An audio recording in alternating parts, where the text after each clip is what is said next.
All right. There are people you meet that you connect with immediately. And that is what happened with today's guest. I was attending an online networking event, and you know how it goes. The time comes for the breakout rooms, and you're thrown into this room with 3 or 4 other people, and you never know who's going to be in there. Well, as soon as introductions were made, I knew we had to be, and we had common interest. Dr. Ursula Lentine has facilitated over 6,000 individual healing sessions and worked with thousands more in groups. She answers the call to assist clients with the human longing for peace, clarity, and wellness. That is part of her life's purpose. Doesn't that just calm you down just hearing that? Reverend Dr. Lentine is a licensed minister with the Centers for Spiritual Living, a subconscious specialist using internal family systems, a pranic healing teacher, and a film producer. Ursula, I've been so excited for this conversation. Welcome to the show. Thank you. Me too, Lisa. Thank you very much. Yeah, this is going to be great. So the connection we have is not only about the topics, but it's also about the energy we attract. And today I want to dig into more of how you're able to leverage your energy to connect with others in just a really powerful and meaningful way. So this season, we've been on the theme of resetting our direction or reinventing the next chapter of our story. Could you take a few moments to talk about your journey into consciousness studies and what inspired you to pursue a doctorate in this field? That's been a lifetime of work, really. I've always been very curious. My nature is curiosity. I'm always asking why this, why that, why that. I have a deep need to understand, because when I can understand what's going on and why things are happening, I can connect to it better. I can have more relatability. I can have more compassion instead of anger or confusion. And it really just calms me down to be able to see a big picture. Because when you're lost in the woods, it's not fun. But when you can get to the top of the mountain, past the tree line, you can look around and say, okay, there's the water. This is north. Now I know where I stand, so I can make decisions from there. So my quest to understand has driven me since I was a girl. I used to drive my father crazy because before Google, we asked Dad, Dad, what about this and why this? Come on, are you serious? We're the only people on this whole galaxy? Like there's no other beings? Like how's that happen? So just curious. And metaphysics is an understanding of the laws and principles beyond the physical realm. Because we're taught, here it is, 5 senses, anything solid. Science says if I can't see it, smell it, touch it, it doesn't exist. Mm-hmm. So I'm like, no, there's more to that than this. So I kept studying the laws and principles that govern the universe and cause and effect, right? Because if we're like, oh, why am I suffering? Why is this so hard? Why does this thing always happen? I go to the cause where, like medical world, something's wrong. How can we suppress it enough so you can still function? And I'm like, no, we got to get to the cause so it doesn't keep happening. That's in the physical body. But if you have a mental construct that keeps spinning, and you're like, oh my God, I can't get over this thing, or I can't get past this hump. Why do I keep spinning? And that's where I go to the cause that creates that pattern year after year. Yeah. So what I hear in that is just a insatiable desire for knowledge to get to the root of why things happen. Yes. Yeah. So there's a lot that can get in the way when we think of the idea of reinventing ourselves, but it doesn't have to be a complete burn it down to the ground, start over. It can be even a little shift. But we know that anytime we think of change, our ego comes in and holds us back. So tell us what's really going on in there. When we think of change, like our body reacts, doesn't it? Yeah. One of the teachers, I've studied them over the years, is Alison Armstrong. And she said it so eloquently. We're going from our animal nature to our spirit nature.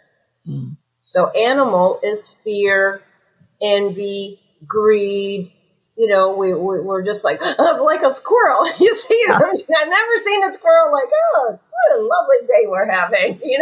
They're always like, yeah, always on alert. Yeah, that's our animal nature, right? Mm-hmm. So you ask anybody in today's world, what's your anxiety level?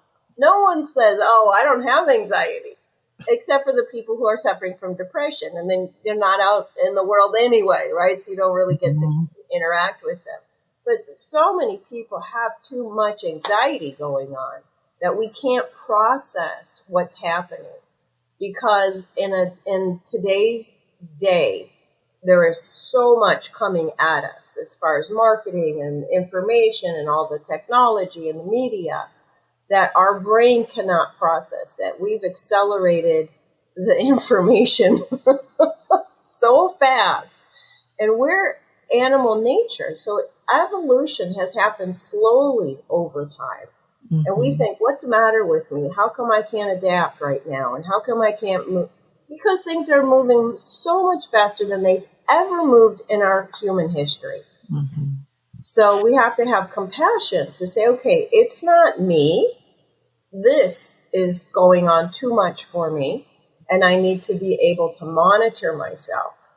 So when we say change, let's start with, oh, I'm overwhelmed. Mm-hmm. Let's start with the awareness that everyone's on overwhelm right now. So say, okay, why am I on overwhelm? Oh, I'm paying too much attention to these things that do not serve me. Mm-hmm. And if people want to just say, okay, where do I begin?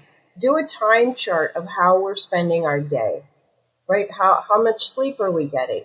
Sleep deprivation was a war tactic for the prisoners to be able to tell the truth, right? Where's the thing hidden, and where's your commander located, and all of that? Because the thing is, don't tell the secrets. But if they keep them up at night, and they're just like, oh, I have no resistance, and So I think when we're all sleep deprivated, a third of the country, last I examined, has sleeping problems. Mm. That causes our brain to not function properly. We kind of adapt and adjust and energy drink and coffee, but it's not really functioning at our healthiest value. So if somebody can say, okay, let me see how I'm spending the day, now they can say, which time wasters are sucking my energy, and let me cut those off so I can become inner resourced, so I can work on my breath, so I can say, what do I need right now? Mm-hmm. And people are not getting enough sunshine.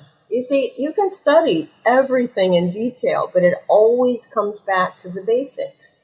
Am I hydrated?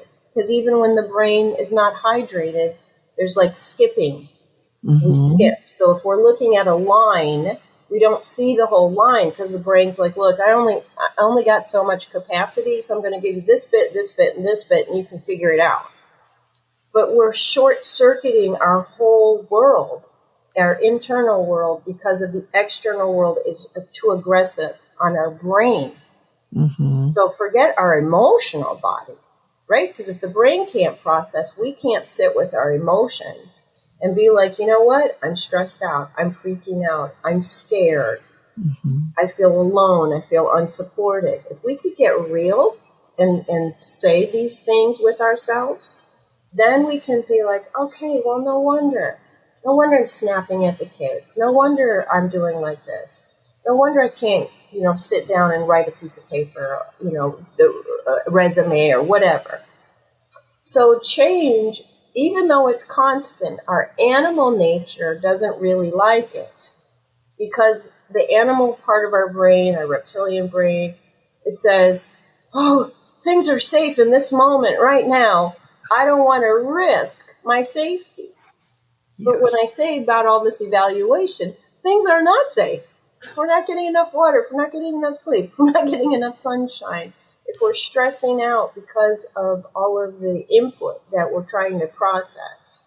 And then when a lot of people are going through a financial change, they're losing their job, they're losing their position, the big companies are downsizing, they're cutting percentages of companies. And then you think you're secure because you're in upper management or in the C-suites. No. And that's the other crisis is people are identifying with their job. Mm-hmm. And then when they lose their job, they don't know who they are. Yes, I have experienced that. It's not fun, is it?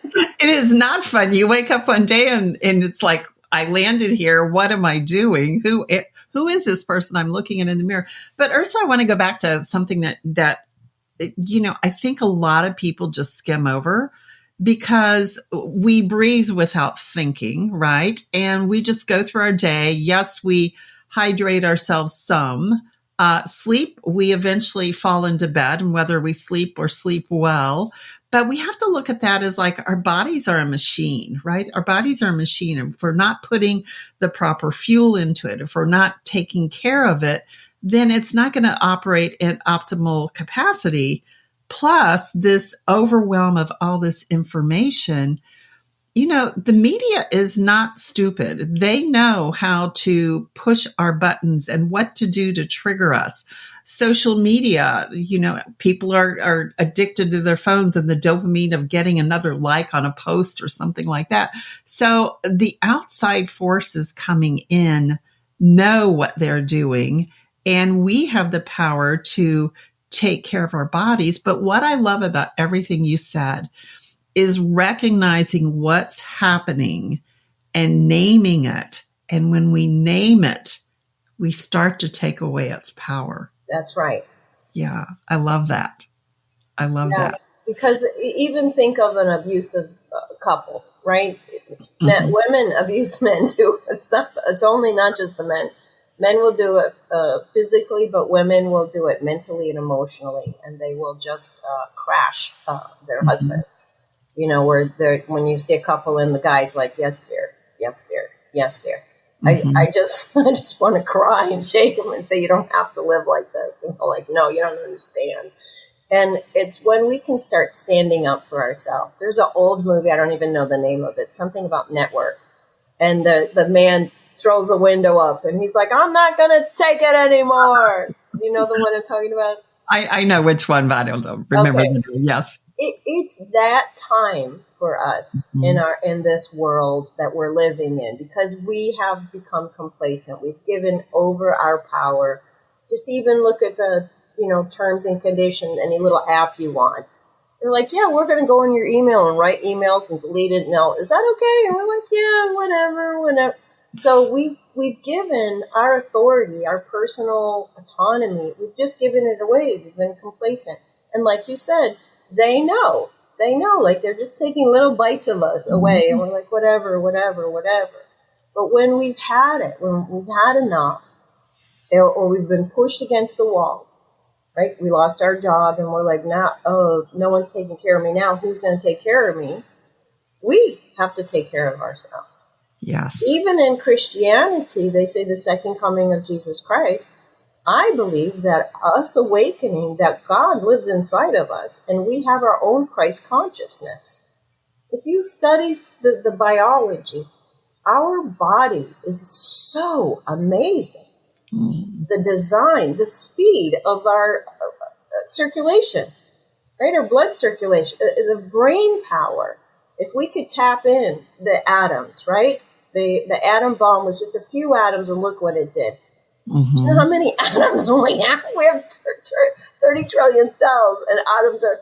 So we're very powerful. We've not been taught how powerful we are. And to regain our power, to understand, I have to inner resource. I have to make decisions. I have to push this world away. I have to say no to this, and no to this, and no to this. And go into our birthright, right? To mm-hmm. exist in the world and to make our own decisions and to be responsible rather than all this hypnotic versions that they've done into complacency. Yes. And we just follow the pattern. We're just a group of robots following the program. And one day then, I think a lot of people during COVID just said, what am I doing? Yeah. But I want to get into to get some understanding. There's a lot of talk about the conscious and subconscious mind. Mm-hmm. Could you you give us maybe a bit of a primer on how that works? Yes. So the thing is, we all talk all day long in our head. Mm-hmm. There's no one who doesn't. They're all like, blah, blah, blah, blah, blah, blah, right? And I'm like, why? If everybody talks to themselves all day long, why don't we have the conversation about all that talking? You would think that would be a normal conversation. But the reason is because a lot of it is not nice. Mm-hmm. Very true. So everybody keeps a secret. Everybody's shameful about the way they speak to themselves. They would never say things out loud. Like I would never say to you mean things that I say to my own self. I would never say out loud to a real person. But somehow they're there. And how did they get there? So that's our conscious mind. Our conscious mind is like, oh, I'm aware of the time. I'm aware. And then the conscious mind is listening to all of that stuff going on. This is a 3-ring circus going on, okay? And it's made out of the stories we tell ourselves because of the events that we've experienced, the thought patterns that have been embedded because of the belief systems that we have about ourselves, and the emotions. Mm-hmm. So those are the 3-ring circus going on, and all day long we're just trying to navigate and adapt.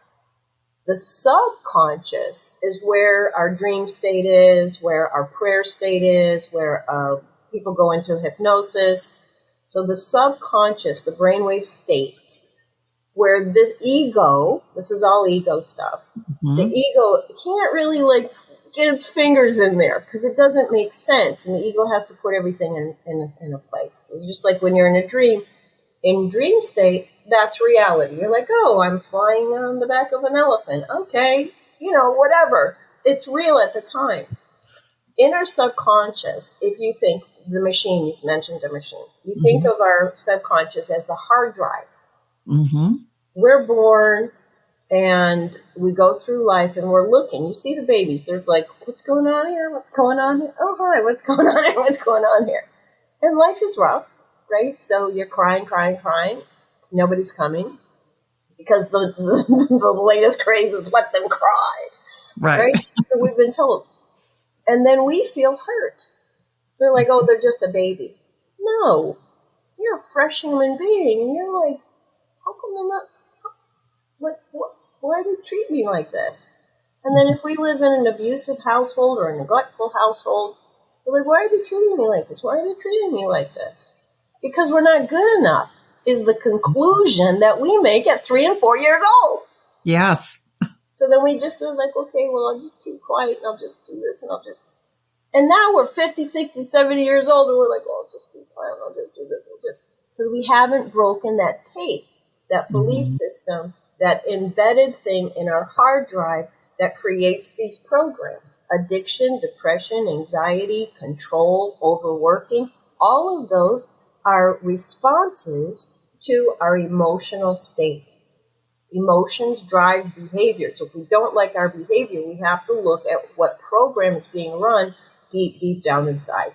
That's the difference between conscious and subconscious. Yeah. And there's a lot of times we don't even realize what happened during those times. I mean, we were so young. We've buried it away. So I know you've worked with over 6,000 private sessions with people since 2010. So what are some common themes or issues that you encounter in your clients? There's a lot in the beginning. There's a lot of resistance, confusion. I don't know. Oh my God, I don't want to go into the closets. So a lot of people say, I don't even remember most of my childhood. Mm-hmm. And that gives me a flag to say, okay, something bad happened. And the brain, again, was not able to process it and put it so it just blurs it. Mm-hmm. Or it puts a black curtain over in that area. So then the person is moving through life and there's a part of them that's missing.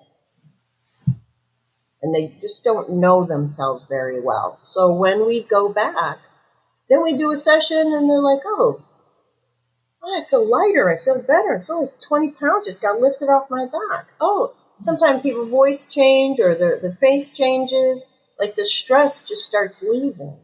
And that's the magic of it. When people come to me, they're fed up. My customers, clients, they're fed up. They're like, I'm done. There's got to be another answer here. I've been to therapy. One lady said, I did therapy for 20 years, and in our first session, I didn't get as much value in the 20 years as I did in our first session.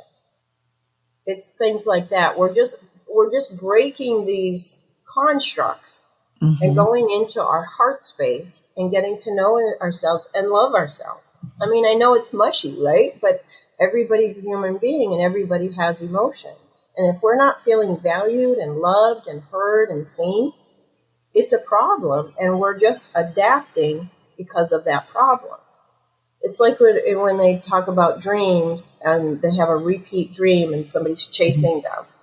The therapist will go in the dream and say, okay, get into a state where you're conscious in your dream and turn around and tell the monster, hey, cut that out. And it works. So that's the same kind of thing. When we face our trauma, when we face our feelings of low self-esteem or whatever, they can heal. They can actually heal. Yes. And I think too, something that you mentioned about like their face can even change. So this trauma that we experience and this healing that you can go through can really impact your physical being, your health. Your health for sure. So the American Medical Association many years ago finally admitted stress is the number one cause of disease. Imagine that, right? So, and you can even logically say, okay, if I'm stressed, what's going to happen? My sleep's going to go out. My digestion's going to go out. My anxiety level's going to go up. My adrenals are going to get tanked.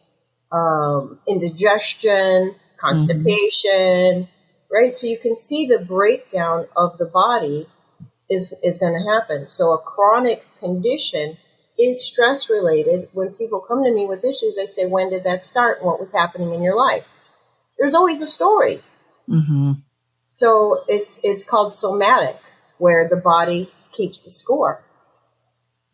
Yes, there's a great book called that. The Body Keeps the Score. It is of doing that. So when people come to you, you say they're just done. Give us a few examples of, I know you mentioned that they tried therapy, but what are some problems they're experienced that they're done living? Yeah.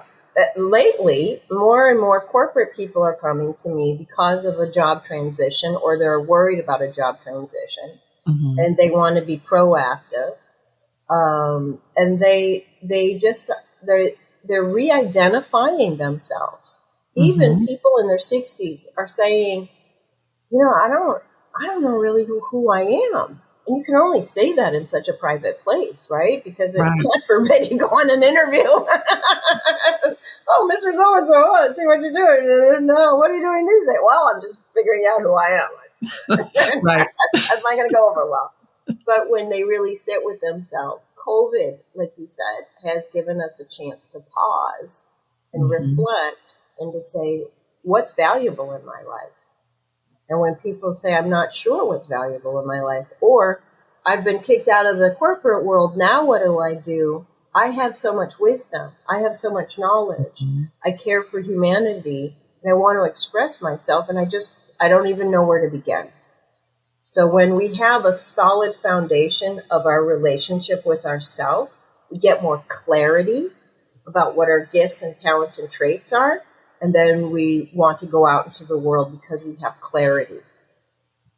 Yeah, I think that's a really good point. And we don't have to go out into the world feeling like we're fighting against everyone, because I think a lot of times, if like you said, if you can go in and if you can figure out who you are and love yourself for who you are, because that's how you were created, you don't have to try to be somebody else. And that acceptance and that healing of that 3 and 4-year-old who were told they weren't good enough, not explicitly, but that was the message, how they interpreted it. If we can understand that the inner child continues to live within us, no matter how big our bodies get, how mature we are, how smart we are. How many degrees are on the wall, right? Exactly, all of that. We can have all those degrees on the wall, but yet those people still have this inner I'm not good enough, this whole self-worth. So Ursula, I know that you're an internal family systems subconscious specialist. Tell us what that means, because when I learned a little bit about it, my mind was blown. Yes. So those voices that we hear, we think it's ourselves talking to ourselves. But if you really start listening, and you have to like get into a meditation state because it all comes so fast. 60,000 thoughts a day. Okay. So just like the media, we've got like another media inside and then the media outside. It's overload. But if we slow down enough and so a critical part, many people have a critical part. So these little loops that you can think of recordings, right? Because it's like you hear it in your mind. Oh, you're not good enough. Oh, you're not good enough. You're not good enough. You're not good enough. You're not good enough. So the person's like, oh, okay, well, I'll just do better. I'll work harder. I'll, be more perfect. So now you have a part of you that says, I'm not good enough, the critical part, and the other part, the perfectionist. So these two parts are playing tennis in your head all day long. And you're like, what's going on? So if you slow down and say, okay, so this work, what that work does is it starts identifying all of these different parts of us. Mm-hmm. And it turns that monologue into a dialogue where you say, I am good enough. Mm-hmm. And you start talking back to those voices and they're like, I don't know what to do with that. And that's why I say, in a joking way, what do? I help people sit down with the skeletons in the closet, have some tea, and sort things out so it's less racket up here. Mm-hmm. Yeah, and I think some of those skeletons, like we think it's all us, but the thing that really just gave me a different perspective of the world is the understanding that our DNA carries memories from our ancestors. So, I think my particular family, from where they came from in Europe and then where they settled in the US, was a very tough existence, very much about survival. And those are the tapes that are embedded in the cells in my body. So tell us, how does that impact your work? Very much so. It's called epigenetics. So they're finally studying. It's so funny when you study spirituality, you're like, okay. And then science comes along and they're like, there's this thing called quantum physics. And you're like, yeah, same thing, different words, right? Or the biology, like, oh, we found in the DNA that the grandmother can have crisis. Like not too long ago, we had World War II. Yes.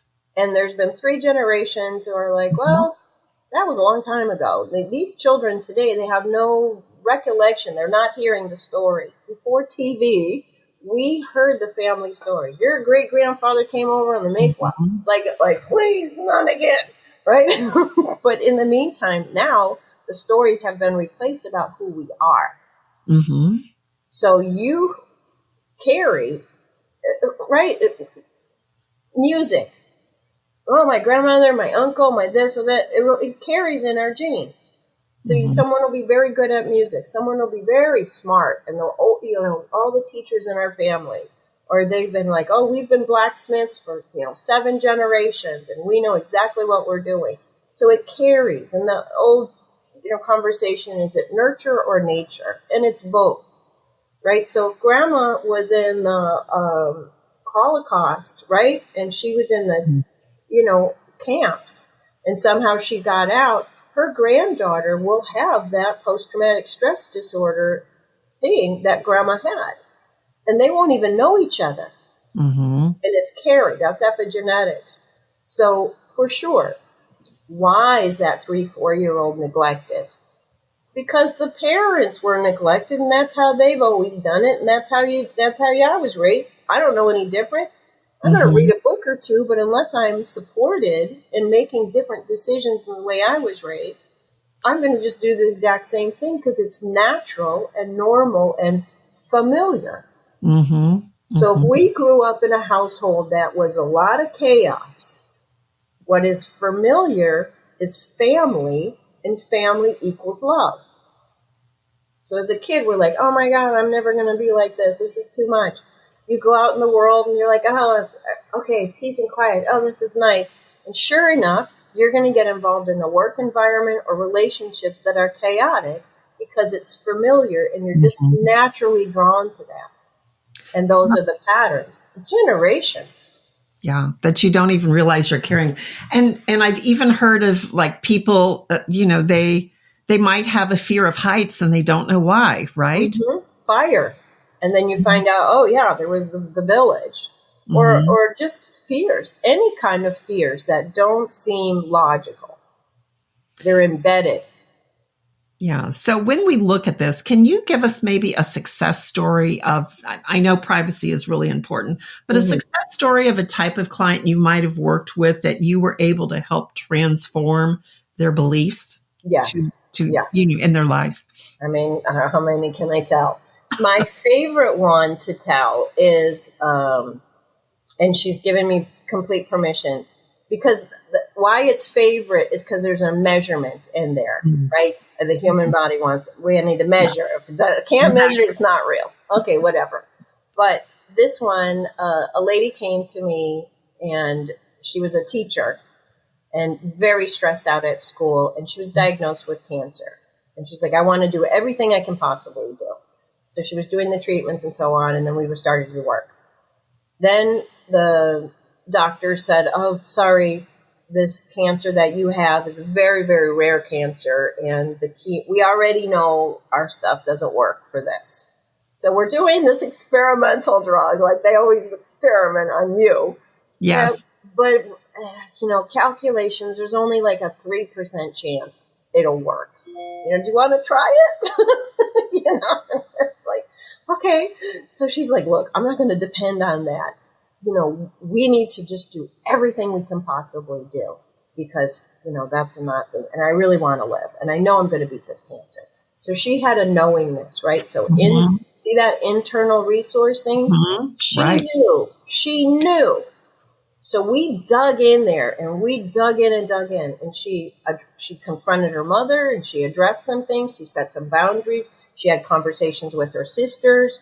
They found some sex abuse that was in our work. We found the sex abuse, and then she talked to her sisters, and her sisters were like, "Oh my God, me too!" And yes, I remember, and all that. So all of that happened. She quit her job because they were just so demanding. She was a people pleaser, so we fixed the people pleaser part, and just all these areas. And her husband and her fell more in love because that was the one good place in her life, and it was just really settling down. And she's thriving today, and that was 8-10 years ago. So, this is, so that's something that I can say I measured. Another lady who allows me to tell her story, she was miserable. She bought a house with her husband in Alpharetta. They had just moved from St. Louis. And they were just like, she's like, the house is haunted. I don't know. I'm not happy here. So we're like, okay. So we did all this inner work. And then kind of out of nowhere, they went to, I guess it was Savannah, and they went on a little trip and they loved it. Long story short, they sold their house in a very difficult market. They moved over there. They have new friends, new work, because she was like, again, the work thing. She was working in a situation and she, dug inside, and then she has new work, and they're very, very happy over there. That's within a 6-month time period. Yeah. And I think, where you can spend years and years and look in the wrong places and try things that are really not getting to the root of the issue. And then you throw your hands up. So that's why I can see where people are stuck and they just, I'm done, and come to you. But Ursula, I know you work with individuals, but I also know you go into corporate settings. So how might a company benefit from you working with them? Thank you for asking that. Yeah, the Vistage, which is a national organization, a peer-to-peer group. So they'll have a chair, and then they ask the professionals to come, and they meet. They take an entire day off of their busy schedules to just meet and work on themselves. So I'm a speaker. I come in and I do workshops with them 3 hours at a time. And it's fascinating because in my world, my background is spirituality, metaphysics, and then the doctorate is in the space between metaphysics and quantum physics. You wouldn't think it, but I'm a very logical, practical person, even though I know all this stuff and I do a lot of prayer, meditation, and all of that. But the mixture is unusual. So when my career path, because I listen quite a bit to my intuition and what's next, and I started hearing, work with corporate people. I'm like, they're not going to get me. Like, I'm just like a goofy person. They don't understand the depths of where I'm coming from. They don't understand how important love is. Like, I don't think this is going to work. And they're like, so, and then I found myself in situations where I'm around more and more corporate people. And I thought, well, I just probably have to change my language a little bit. Mm-hmm. And that's what happened. And they're like, okay, this is very important. This is the missing piece. Mm-hmm. This is what we don't have exposure to. Yes. So they're like, okay, I need that. Because when I can work with the C-suite, because they're the consciousness of the whole company, that everybody loves to blame, right? Yeah. Blame, the employees blame the management blames the C-suite blames the manager. Like they're all blame. No problems are getting resolved. It's just a lot of blame. And then in the meantime, the company's crashing, people are losing work, bad things are happening.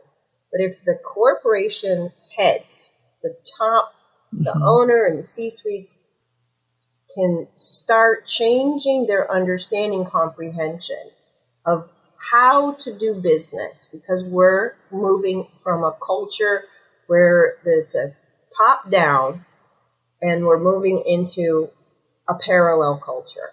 Mm-hmm. So the ones at the bottom, they're like, finally, we're going to get heard. And the ones at the top are scared to death. Mm-hmm. They're going to eat me alive for the mean things that I am used to do. And I was also mad at the top. I'm like, look, you guys have more compassion, have more inclusion, like listen to the people. One of the most impressive presidents that I've met was the president of Gulfstream. And Gulfstream is a private jet company. Mm-hmm. Yes. That's very famous and, coveted and all that. He walked the floor every day. Mm-hmm. He knew the workers by name. He knew their family situations. And that's what made him so successful. Mm-hmm. And he was definitely respected, highly respected. People didn't quit. No one got fired, because of the level of respect, because he respected everybody in there equally, and they highly respected him. Yes. That's the new model. Yeah. And I think, what you're talking about here is we've come in a time of corporate where it's always been about the bottom line and what can we do to drive profits and do more with less. We're going to give you less, but we want more out of you. But we're in a time right now where we have to have this collaboration and connection and understanding everyone brings value to the table. It doesn't matter whether your collar is blue or whether your collar is a starched white shirt. Is we all underneath are human. So how can we connect and how can we all row the same way? So Ursula, I know you bring a lot of value to that. So as we get ready to wrap up here, I know you have a weekly meditation that is available to anyone. Tell us a little bit about that. Yes, it's called the Twin Hearts Meditation. One, our heart, and then the crown chakra. So basically, we're moving energy through our system. Meditation, if you do the studies, there's so many benefits to meditation. It lowers our heart rate. It puts us into parasympathetic state. It makes more space in our brain.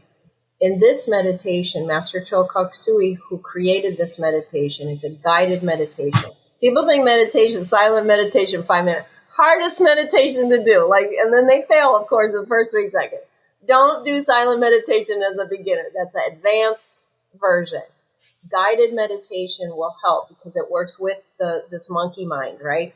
And gives it direction. So this particular Twin Hearts meditation increases our ability to focus. It settles down our body. It makes us in a place of belonging and connection. And it does all this physiological remedy in just a 21-minute meditation, online or in person. And it's so sweet and cute because we're just blessing the planet with loving kindness. And any religion can come in because it's a meditation. So if I'm Hindu, I can bring in my guides and spiritual helpers, and I'll be like, hey, I'm bringing my Hindu folk. That's fine. Christian, bring in Jesus. Whatever you got. I don't believe in anything. We have a new man. And he's like, whatever. Rah, rah, rah, rah. And I said, you're welcome. You're welcome. Just please come in. And he's like, I feel so much better. He's been coming in 3 months now. Now he's starting to bring his neighbors and his other friends. Super smart guy, like amazing history, right? Very high level individual. But because he's resistant, because he doesn't know this change thing. Mm-hmm. And his life is changing. Every week he comes in and he's like, all right, he's smiling now. And it's amazing to watch the growth just from attending the meditation. Yes. And I will give a personal testimony to that too. It is hard to meditate and be silent and all that, but this is one that you move the energy through your body. You do participate, hearing just from other people who have been going for quite a long time, talking about how it's changed their life. They're so much happier. So I encourage everyone, and Ursula will put the link to that in the show notes. I even took that meditation with me when I went out to Sedona in the spring and practiced that as I was at the base of the Kachina Woman Rock, and such a peaceful time. So it's very clear that you are all about human longing for peace, clarity, and wellness. And I thank you for what you're doing in the world. And how can people contact you? It's super easy. My first and last name, that's all my social media. But if you go to my website, there's a link that for a 20-minute free consultation where we can just talk and they can tell me what's going on with them. And then I will tell them the approach of how I would resolve those issues. And I think just human, get together like you and I. We're talking in person right now. Like, that's so human. Yes, we're using technology, but this is really where the value and the quality come from. And it's UrsulaLentine.com. UrsulaLentine. And again, we'll put that in the show notes. So Ursula, thank you so much for being with us today. Lisa, thank you so much. I really appreciate you bringing these kinds of things to the world in your podcast. And I know your heart. And that's why we connected the first day out, because we have a similar heart. And we do. And we just love humanity, and we love raising others up and wanting others to accelerate and empower themselves so we can all be happier and healthier as a community. And you're doing that work, and I really, really appreciate it. Well, thank you so much. So listeners, I hope you got what you needed. I feel better today just being in a conversation about helping people heal and making the world better and making it a more peaceful space with loving kindness. So again, go chase your passion. It will lead you to your purpose, and you'll show up with that personal brand of integrity. Folks, there's so much out there, just so much more on the way to finding your legendary self. We'll see you next week. Thank you, Lisa. Thank you so much. Uh-huh.